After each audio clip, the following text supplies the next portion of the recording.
if you do have children, or what your desires for children are.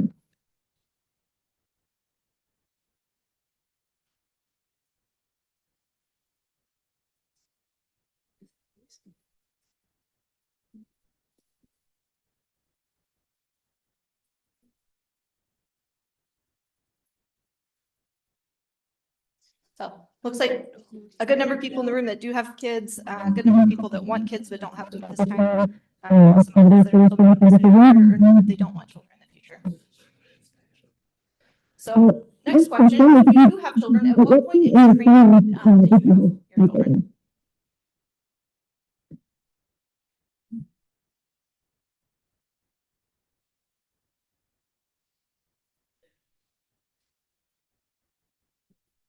So a little bit of everything. I think that's kind of interesting. You or your partner decided to delay having children because of your training.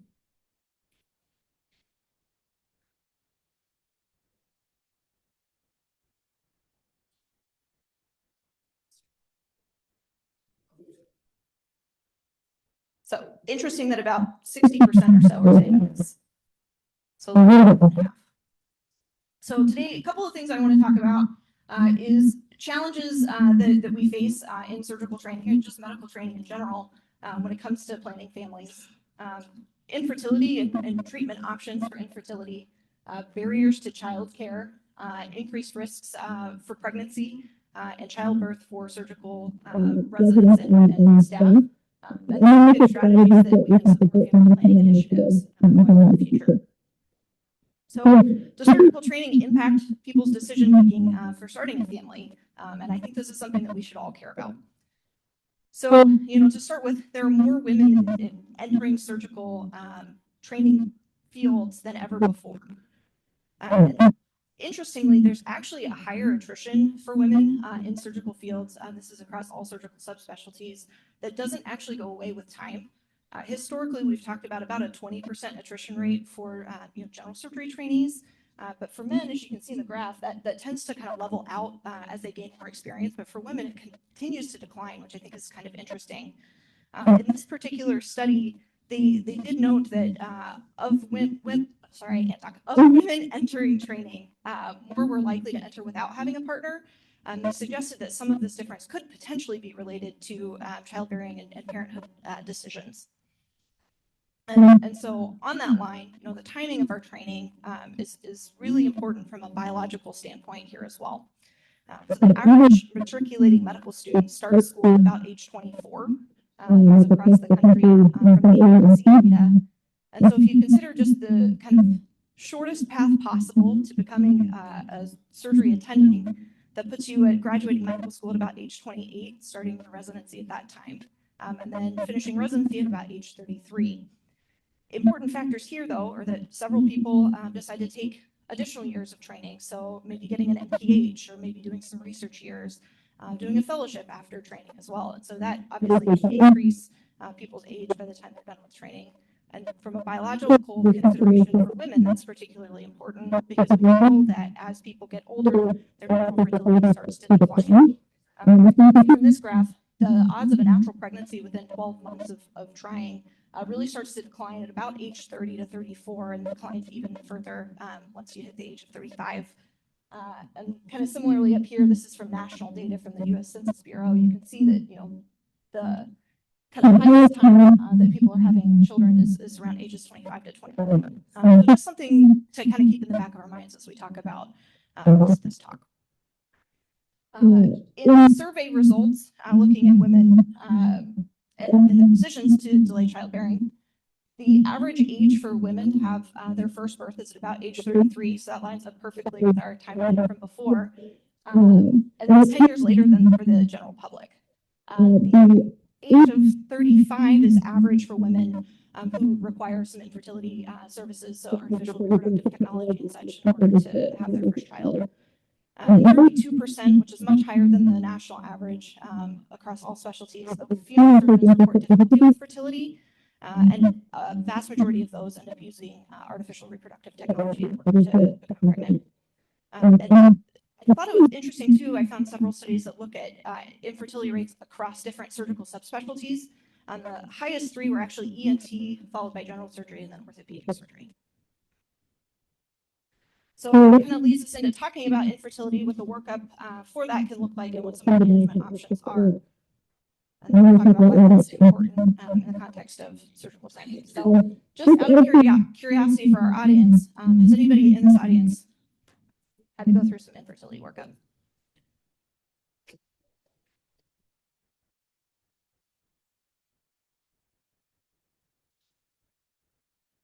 So it looks like almost a quarter of people have some personal experience with infertility. So as we just mentioned, we know that infertility is a little bit higher among female surgeons than it is for the general population. You can see the graphs here. The top one is actually the diagnosis of infertility.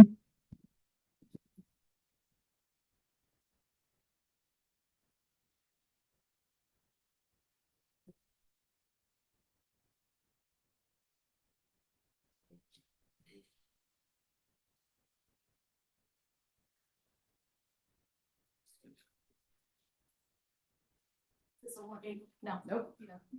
When you were using Apparently Zoom can't hear this one. what?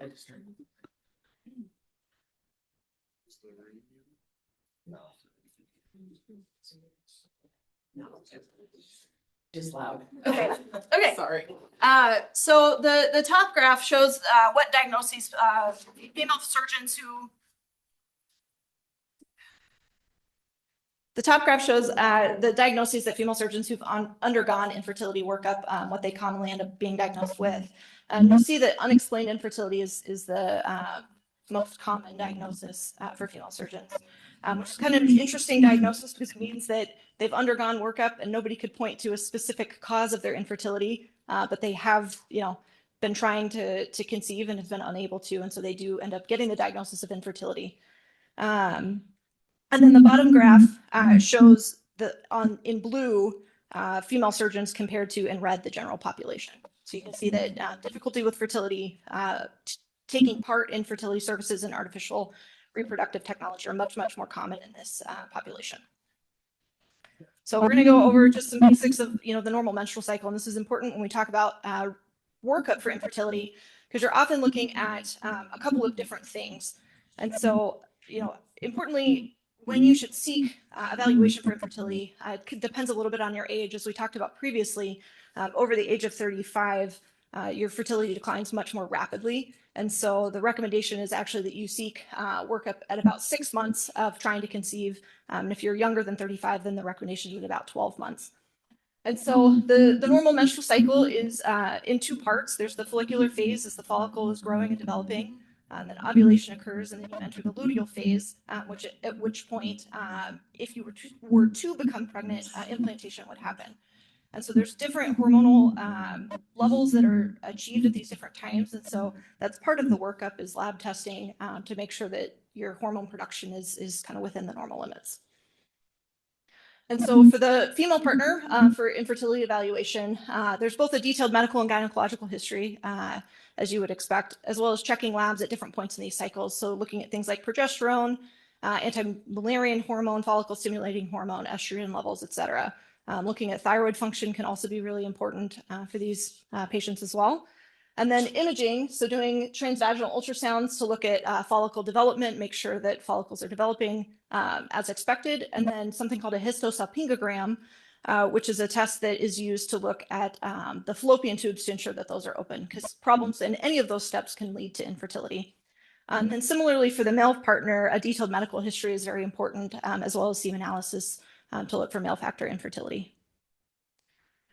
So after getting a diagnosis of infertility, there are different options that are available for folks to look at to try to achieve pregnancy. So we'll kind of go through these in a little bit of detail.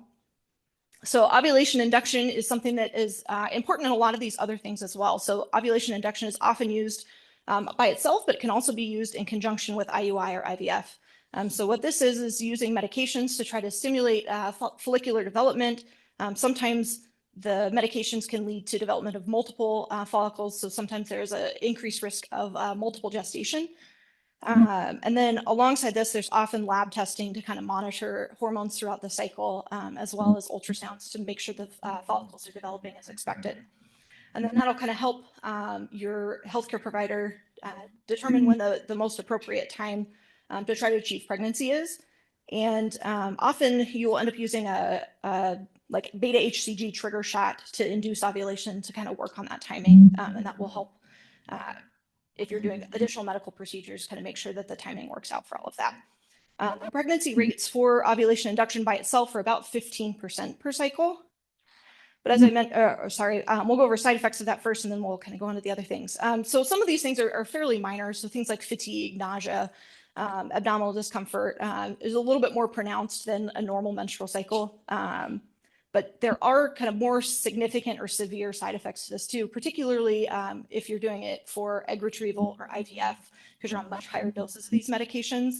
And so there are some patients that actually end up having to be admitted to the hospital for this ovarian hyperstimulation syndrome, which can cause significant abdominal girth distension from the swelling of the ovaries from all the follicles that develop. DVTs can be a problem, renal failure, so all things that carry some significant risk with them.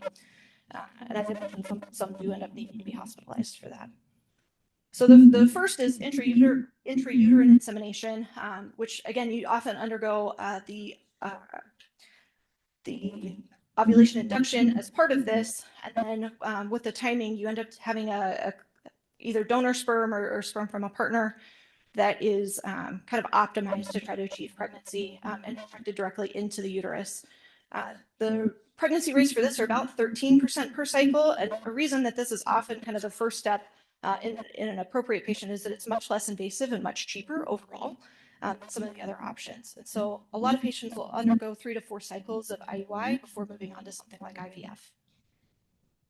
So IVF is something that you hear about some, especially in the medical community, but I think we don't always have a really good understanding of what all goes into somebody going through IVF cycles, unless it's something that we have personal experience with or know a family member or something. And so similarly, these folks go through ovulation induction as well, end up having a trigger shot to induce maturation of the follicles and egg development, and then end up having to undergo an egg retrieval procedure where the follicles are aspirated with a needle, and it's done under sedation. Then the follicles or the eggs are isolated and monitored by an embryologist to kind of watch their development. They are then fertilized with sperm and continue to be monitored for the next 3 to 5 days very carefully. And then you have an option at that point of undergoing some different genetic testing, like PGA testing, looking for cystic fibrosis or other kind of genetic diseases during that period as well. The embryo is then transferred to the uterus at an appropriate time, and it takes sometimes 4 to 6 weeks for that very first transfer. But any embryos that are frozen could be retransferred at a different point in other cycles in the future. The cost for IVF is much higher than for IUI and can range from $12,000 to $30,000 per cycle. So that's like each 1 month cycle that folks try. We'll talk about insurance coverage in a little bit, but this is not always something that's covered by insurance. So this is something that people take out loans for and pay for out of pocket. The pregnancy rate for IVF is a little bit higher, about 40% chance of a positive pregnancy test per transfer, but that's not necessarily the live birth rate either. IVF is something that has been growing nationally. It's something that more people are turning to try to grow their family. And there were over 400,000 IVF cycles that happened in 2024. And then I think something specifically for us here at Creighton that is interesting is that NAPRO technology is another option that some women choose. And this is something that was actually founded by Dr. Thomas Hilgers here at Creighton. And so many of us have interacted with this group, and I think it's something kind of unique to our surgical training. So the Pope Paul group here in Creighton, and then there's other groups across the country, do a little bit more diagnostic testing, so a little bit more kind of serial ultrasounds, more laboratory evaluation, but they also do surgical management of diseases like endometriosis, pelvic adhesions, and PCOS.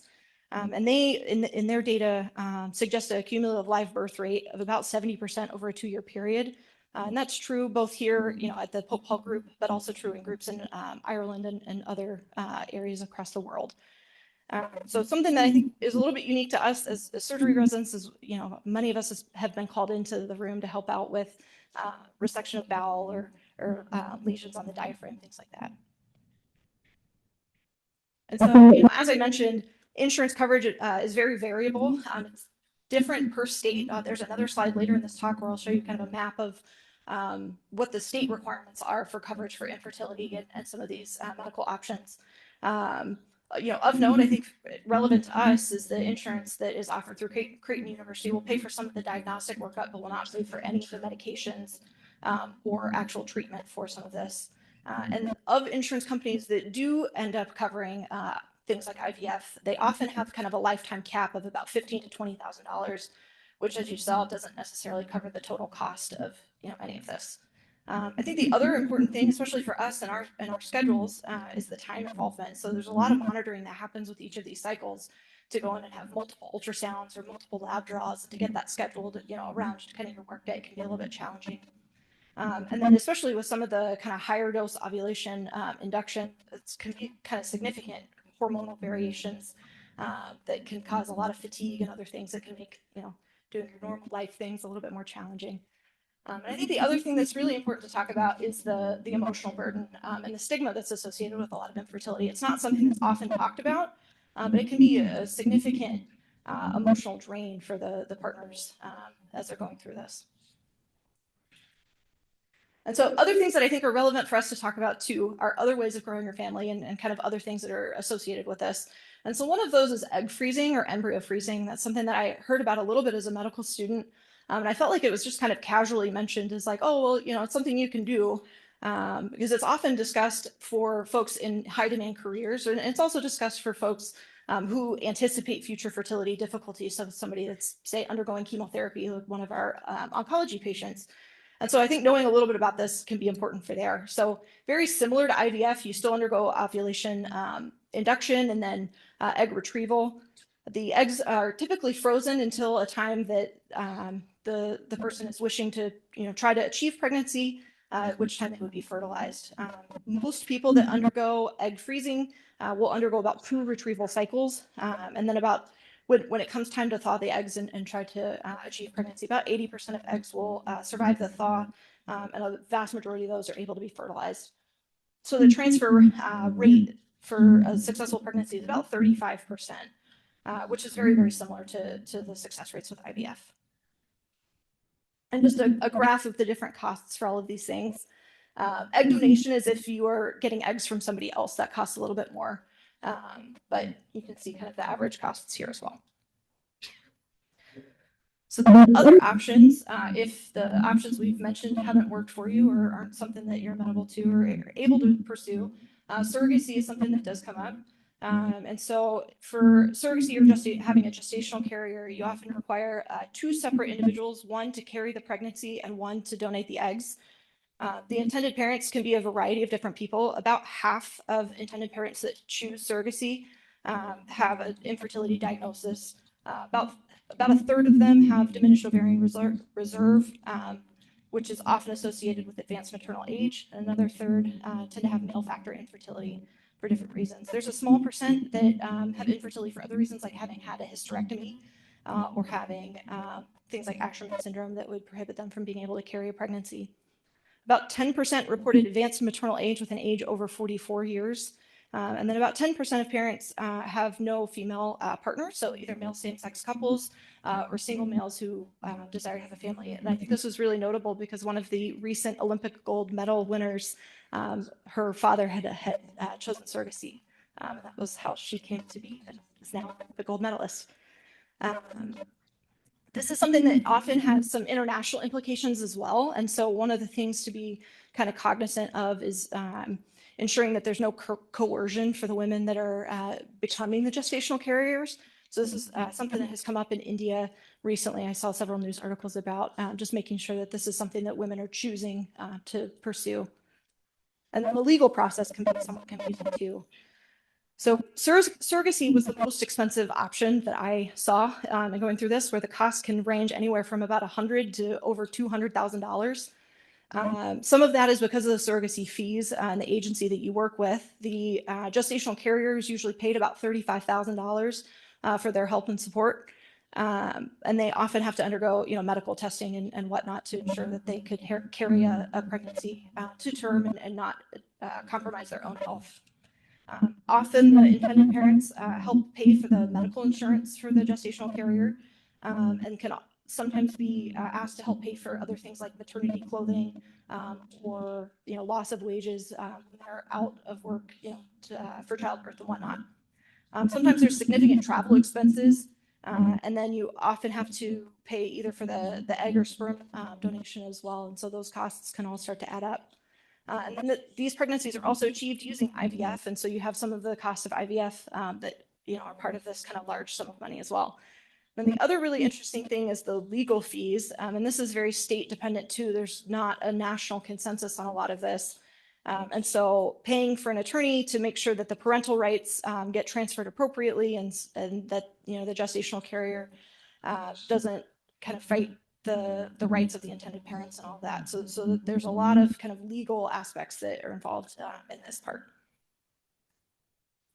Embryo adoption is something that is also growing. So this is where folks have undergone IVF and have embryos that have been frozen, and then for whatever reason choose that they're not going to continue to try to transfer them themselves, and they offer those embryos up for adoption for another couple to potentially adopt. So there are about 600,000 frozen embryo transfers in the United States over the last decade or so, and that number does seem to be growing. There are more and more news articles about embryo adoption in the last several years.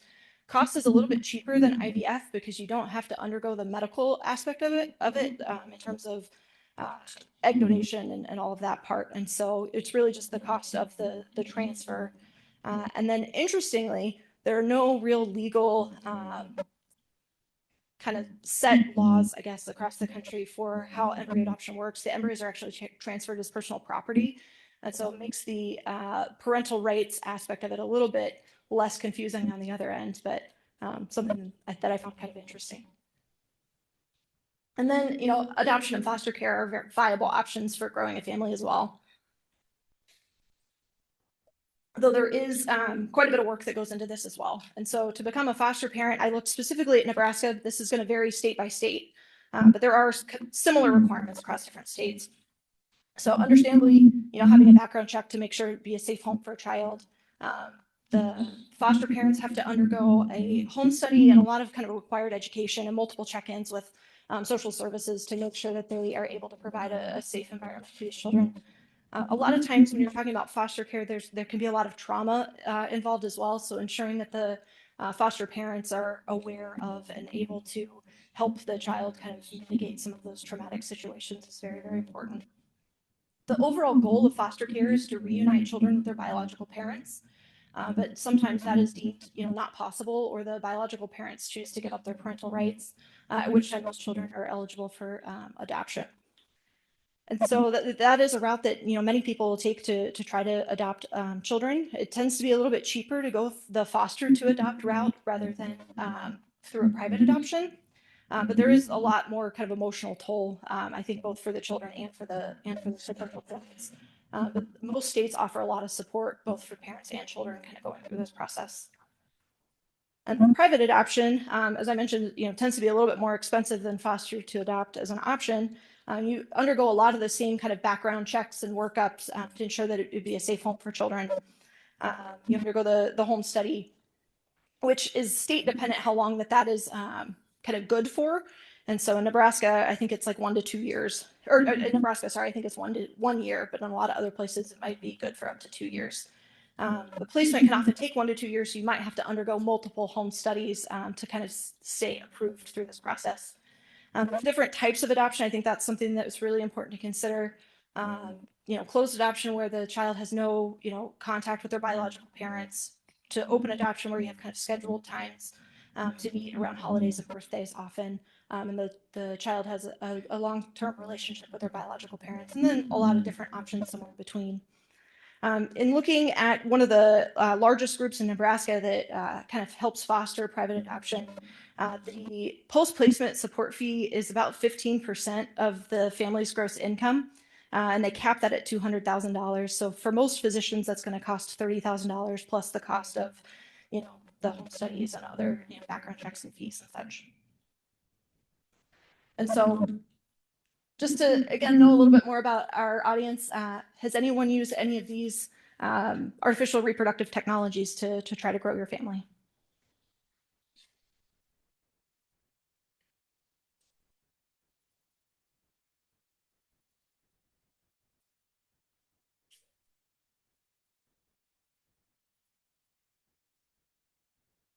So it looks like several different options people in the room have had some personal experience with. So I think the next thing to talk about is, if you are able to achieve pregnancy, what does pregnancy look like for surgeons and surgical trainees? So if you have not had children, this is a well-developed answer. What challenges do you think that female surgeons might experience in trying to carry a pregnancy to term?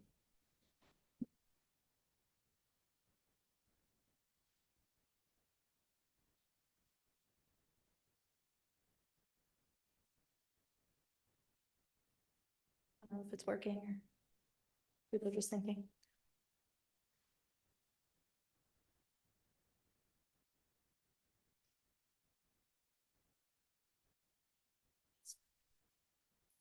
Okay, I'm not sure if this slide is working. Does anybody want to shout out any challenges they think folks might encounter? Call schedule. Schedules, yep. Or absolutely. Lack of sleep. Lack of sleep, 100%. Okay, so we're going to go through these things. I kind of divided it into two different categories, both the health risks and then also some of the kind of other risks that folks encounter. So, radiation exposure is actually something that is talked about a lot. We know there have been many studies over the years. Notably, the Japanese lifespan study looked at folks living in Hiroshima and Nagasaki after the atomic bombs. And, demonstrated a significantly increased lifetime risk of cancer with radiation exposure. This was true both for in uterine exposure and then, also for children that were exposed to the radiation. And so we set a lot of limits on what we think an appropriate amount of radiation is. But you can see in the table over here, the amount of radiation that someone is exposed to has significant impacts throughout pregnancy, depending upon the time of exposure and the amount of radiation that someone's exposed to. I think everybody in this room is exposed to some amount of radiation, from chest x-rays, fluoroscopy, doing things like intraoperative cholangiograms, and lead to try to mitigate that. And that's actually very, very helpful, but still cumulatively those bits of radiation can add up over time. And so we know that shielding can deflect about 90% of the radiation that's exposed. And we do a lot of things to kind of mitigate how much exposure we have, keeping distance, the way we put the plates and things when we're using fluoroscopy can all be very important. So the safe cumulative dose in pregnancy is about 10% of what it should be for the general population. So that's set at about 5. I think this is I forget which unit this is because they report radiation in a bunch of different units. But you can see like angioplasty is way higher than the safe cumulative dose in pregnancy. And so something that's really important for vascular surgeons. Orthopedic surgery uses a lot of x-ray in their procedures as well. And CT scans, a single CT scan is above the safe cumulative dose for pregnancy. Chest x-rays are very, very low dose. So you can get multiple chest x-rays during pregnancy and not worry too much about it. But still something I think we should all be cognizant of as we're around radiation. Other things that we have to think about too are bloodborne pathogens, exposure to infectious diseases, chemotherapeutic agents, whether those are things that we would be receiving ourselves or that our patients are receiving or, potentially exposed to their bodily fluids, things like that. Is something that nursing can pay attention to. You'll notice all the double gloving signs and such. I talked to one of the ICU nurses earlier this year who was early in pregnancy and hadn't really announced to anybody yet, but had to change her assignments for the day because the patient she'd originally been assigned was somebody who was receiving active chemotherapy. So something, definitely need to be cognizant of. And then the other things that we also have to think about are the physical effects of our jobs. We know that the physiologic changes that happen during pregnancy cause things like joint laxity, can cause back pain from the the changed center of balance, I guess, altered gait, increased risk of fall, and then repetitive activities can cause strain injuries. So this is true for all of us in this room. Ergonomics is something we should all be cognizant of, but I think it's particularly true in pregnancy as your body changes to accommodate pregnancy. Other things I think to think about, you can see in this picture, this picture is actually from a study that was trying to advocate for the use of the robot in pregnancy. But notice where the bar, the control panel bar sits in relationship to the gravid abdomen.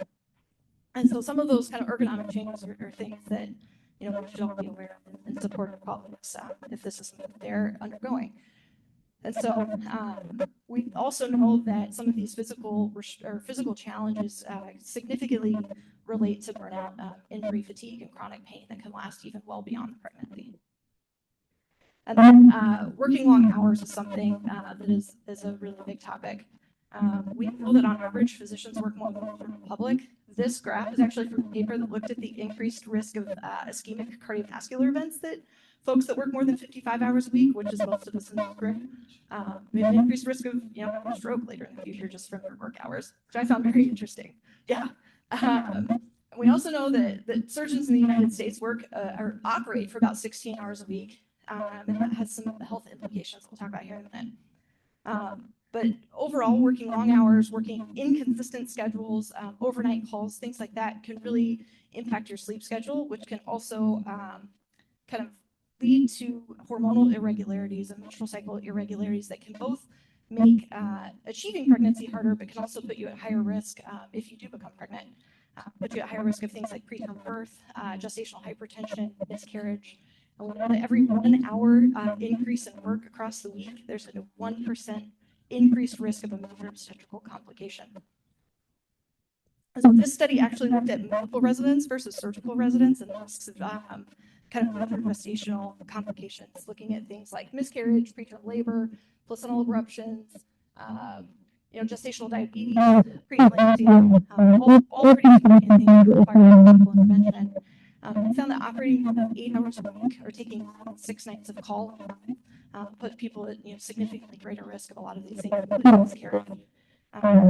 It's true for most of the people in this room that we operate for more than 8 hours a week and take more than 6 call shifts. And so, I think to skip over the effects of miscarriage would not be appropriate. And so, interestingly, a quarter of women or a quarter of female physicians will experience miscarriage at some point in their lives, but about half of surgeons will experience a miscarriage.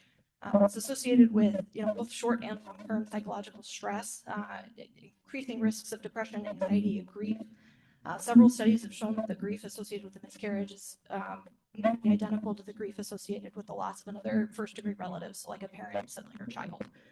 And so this is suspected to kind of influence a lot the depersonalization and other kind of risk factors for birth. And there's really not a lot of support nationally for folks that undergo miscarriage. It's not something that gets talked about very often. I think that's starting to change. But talking to several of my family members, folks that had miscarriages that no one had ever heard about or known about, I think that it's perhaps be more support for it, but it's still kind of hidden at this point in time.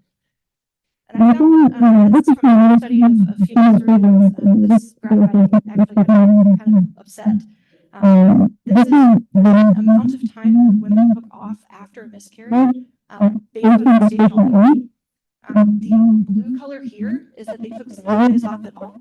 And so you'll notice even for women who lost a pregnancy after 20 weeks gestation, that's labor.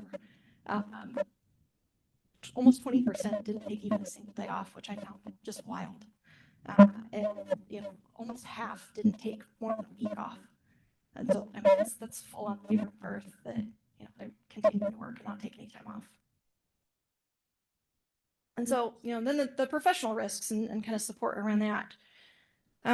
So this study actually, I think we saw a similar study after the ABSITE my second year. This study was from 2012, but looked at expected parents and kind of mistreatment and things that they reported that they experienced during training that they thought were related to being pregnant or their partner being pregnant during training.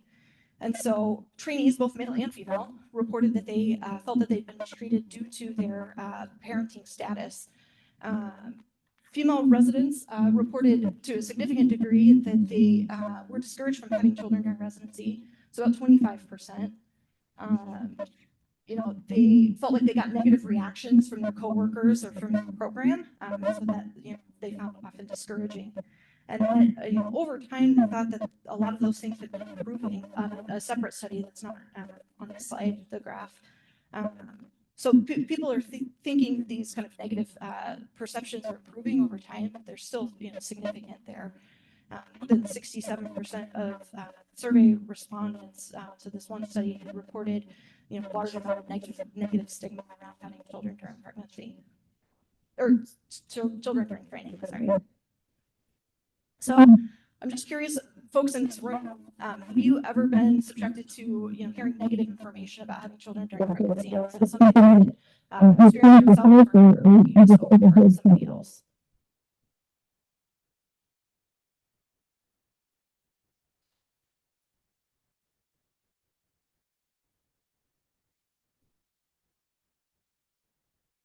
So say that was approximately that 67%, about 2/3 of people in this room have heard, negative discussion, not necessarily directed toward themselves, but, at least overheard a discussion.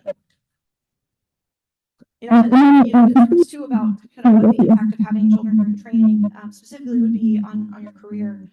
And so a lot of these studies are on trainees specifically. There are some studies on surgeons after training. But there's a lot of concern that having a child during training could impact your future career opportunities. So things like having to extend your training because of maternity leave, loss of fellowship opportunities, or the pregnancy complications themselves, or the risk to your child. And nationally, there are not really good standardized protocols for leave. They're different amongst every board specialization. They're different at every hospital. And so I think that can make it really challenging as a medical student. And then similarly as a resident, pursuing fellowship training, to really know kind of what the options are. And so this is something that I've heard, I feel like more students asking in the last couple of years during interviews, kind of what our specific policies are, because it's really hard to find this information online. And a lot of people report that actually influences their decision to delay childbearing during training, just because they're not sure what the implications are going to be. Other really interesting thing I found that's kind of related to this is that overall, across all surgical subspecialties, female residents actually have lower operative case volumes than their male colleagues. This is true for general surgery, it's true for ENT, true for orthopedic surgery. And so there's concern that having to take extended leave, even 4 weeks for maternity leave would further diminish those case volumes and negatively impact your overall career training. But they have also done studies that have looked at female surgeons after training and productivity, because I think there's been kind of long-standing narratives about decreased productivity or wanting to take more time off after having children and such. And regardless of the type of leave that someone had taken, they actually showed no difference at all in terms of productivity or work value, or like work value units after maternity leave. And so what that overall means, I think, is hard to say, but knowing that people are working just as much before having children as they are after having children is kind of important to keep in mind. And I think another thing is that is often not something that we talk about a lot. That's part of the reason I wanted to talk about it today. I don't think that some of the challenges that people face in trying to grow their family get spoken about a lot, but role models can be really, really significant. And so the conversations that you overhear or that you have with folks about what their experiences have been in the past or why they chose to do what they do can have a really big impact as you as a trainee or as a medical student or somebody interested in pursuing it. It can be either positive or negative. So I think that's really important to kind of consider the conversations that you're having. The other really important thing is you don't really know what the people around you are going through either. A lot of the stuff people aren't talking about, and so you don't know kind of what they might be experiencing in their lives. And so this is just an example of what I mentioned about how every different board has very, very different leave policies, and this is all leave, not necessarily just parental. But that can make it a little bit challenging to kind of figure out what the options are. Interestingly, I also found a medical student leave policy, and without special permission, maternity or paternity leave is only 5 days, and I can't imagine that someone could have a child and go back to work after 5 days. And so, if you have had a child during training, how much leave did you end up taking?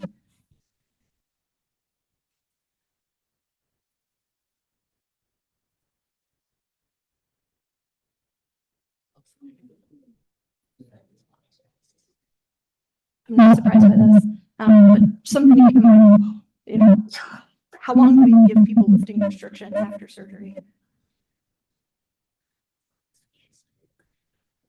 And so then, you know, I think childcare is also a really important thing to talk about too. You know, if you do have children, how your children care for is really important as well. So for folks that do have kids, what childcare options have you decided to pick for your family?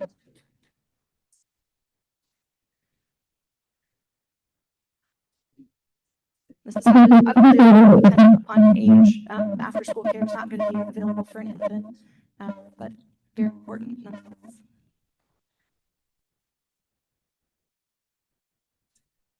So a lot of people are saying some family support, daycare is pretty popular option, after school care for older children. So I think, especially for younger kids, infants and toddlers, scheduling conflicts can be a major concern, both in training and after training. And so, you know, the times that our ORs start are often very similar to the time that daycares start to open. I looked at 2 of the centers that are kind of close by here. One is, I looked at UNC. Creighton doesn't actually have a childcare center anymore. Their childcare center closed, but it was downtown on the undergraduate campus anyway. But UNC does have a childcare center that's kind of associated with their hospital. Even their hours are like 6:30 to 5:30 in the evening, which isn't conducive to most of our schedules. And then the YMCA Early Learning Center right here by Bergen, I think is a fairly popular choice just because of its location. Their hours again are like 6:30 in the morning to 6 at night. And so, you know, in cases that run emergencies that come up, overnight calls, all of those things can impact your ability to get your children to childcare and pick them up afterwards. Just on average, you know, most of us in this room that are residents work about 6 a.m. to 6 p.m. So that really precludes any of these childcare options. And so really needing other support, nannies, spouses, family that can help with some of that. Another really important topic is when we're talking about childcare, how much do you spend per month?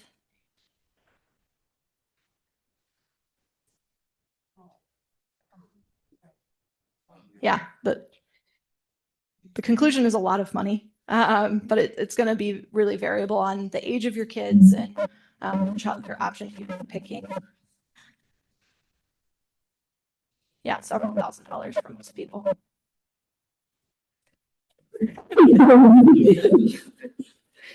So, you know, cost is actually something that's somewhat challenging to find out about. I tried to go through many childcare centers around Omaha, and they don't actually publish their rates for the vast, for the most part. UNMC's did actually have like a whole graph on theirs, and so they showed like the per week cost. It's about $16 per child at the younger ages, which is a pretty significant chunk of our salary as residents. And I think the average hourly pay for an in is about $18 an hour, so about 60 hours a week, which is what most surgeons work, comes out to be about $1,000 a week.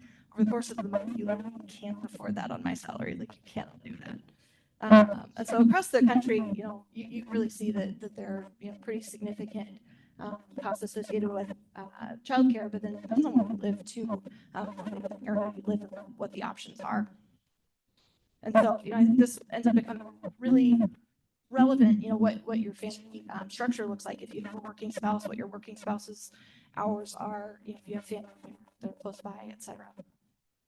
And the other really, I think, important thing to consider too is the impact, you know, for women specifically. We know that there are differences for, you know, women who become parents versus men who become parents, and especially in the surgical world, There's good data that female surgeons who are parents earn less than their colleagues. They report working about 7 hours more a week than their male colleagues. They are more likely to consider the workforce. A lot of that becomes due to burnout over time, and report feeling that they have fewer opportunities for promotion. Overall, female surgeons have about a 30% lower odds of becoming a parent. How much of that is folks that decide they don't want to have kids versus are unable to have kids, or kind of what the other influences are? I think it's hard to know, but I think that is kind of a relevant number. It's about a third of female surgeons end up not having children, would be different from their colleagues. And so I think lastly, talking about ways that we can better support all of us so that there's a better career for all of us. And so, organizational level things, having consistent policies that are easy to find. So, as you're talking with your, partner and family, what things might look like. Having plans for coverage if a staff member, resident, attending, whomever decides to become a parent, having plans in place for how to address that, so it's not like reinventing the wheel every time that it happens. Having flexible scheduling options. I didn't actually include this in the slides, but the American Board of Emergency Medicine actually has a very clear policy on their recommendations for residents that become pregnant during training in terms of what their shift schedule should look like, what their overnight schedule should look like.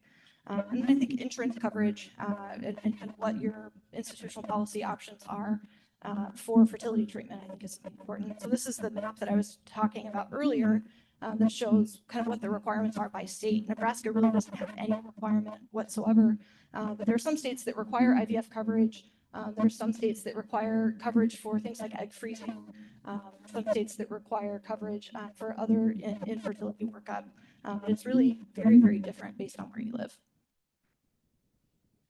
And then childcare, I think, is really important to talk about. I think this is relevant not just to us as trainees and surgeons. It's really relevant to everybody that works in the hospital. This is something my sister struggled with as a bedside nurse. She had similar kind of hour constraints, and it was really challenging for her and her husband to figure out how they were going to get their kids to childcare and pick them up afterwards. So I think this would help, the techs that work in the hospital, nurses, APPs, really all of us. And so some places will have an on-site or an affiliated childcare center like UNC, for example. But having extended hours or some flexibility in being able to pick kids up and drop them off when emergencies happen. Some institutions will have, coverage options or help get you in contact with extended childcare options for like sick kid coverage or backup if your kind of primary method falls through, say for a snowstorm or something like that. And then there are some places that will also offer financial subsidies to help cover the cost of childcare.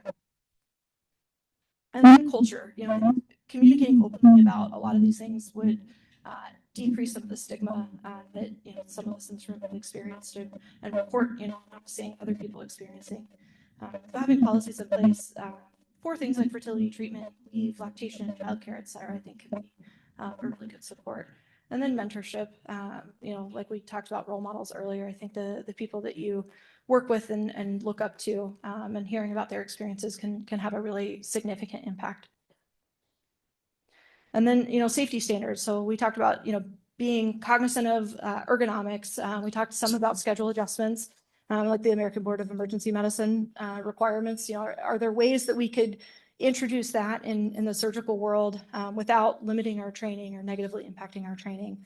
And then, basic things like radiation exposure that I think every institution has a policy on. So what other suggestions would you propose? Because I think this is an area with a lot of opportunity.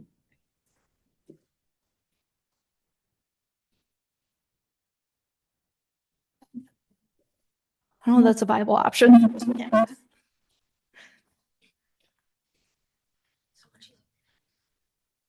I think their policies, partners, actually, at the we was actually looking at his institution,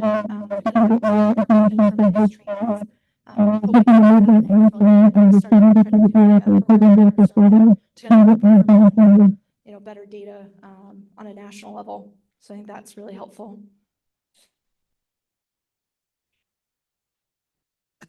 Okay.